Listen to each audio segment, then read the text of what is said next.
Remember the night you stayed home with me when I was so sick? That was the night. You remember. The cops picked out the most stone butch woman of them all to destroy with humiliation. A woman everyone said wore a raincoat in the shower. We heard they stripped her slow in front of everyone and laughed at her as she tried to cover up her nakedness. Later she went mad, they said. Later she hung herself. What would I have done if I had been there that night? Stone Butch Blues is a working-class novel that covers 4 decades. And basically I would say in a thumbnail sketch that it's about growing up differently gendered in the 1950s in a blue-collar town. By differently gendered in this case, I mean a little girl who's growing up very masculine.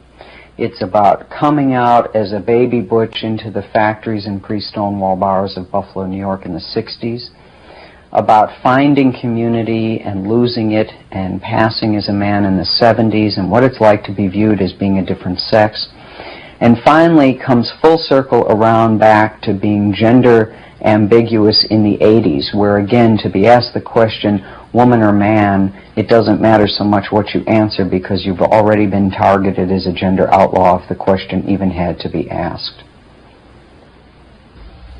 I couldn't believe it the night I went to that new bar on the west side, and there you were leaning up against the bar, your jeans too tight for words, and your hair all loose and free.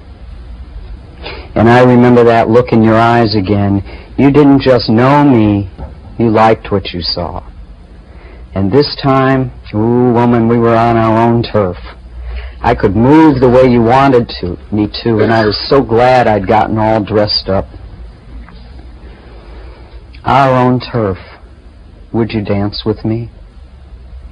I think there's still deep misunderstandings. I think for many lesbians and gay men and bisexuals, the feeling is still that transgender people are the cusp of the lesbian-gay community, or an old way of being, sort of an anachronism.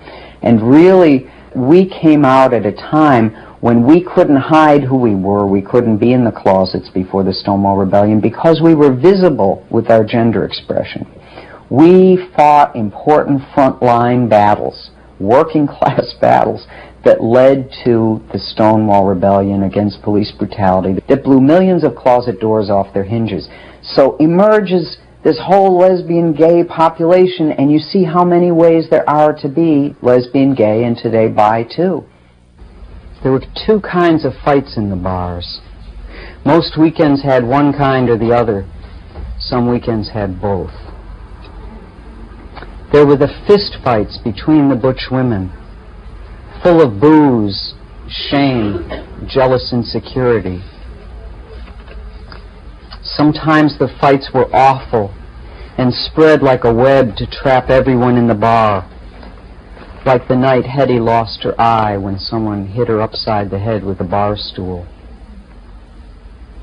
I was real proud that in all those years I never hit another butch woman.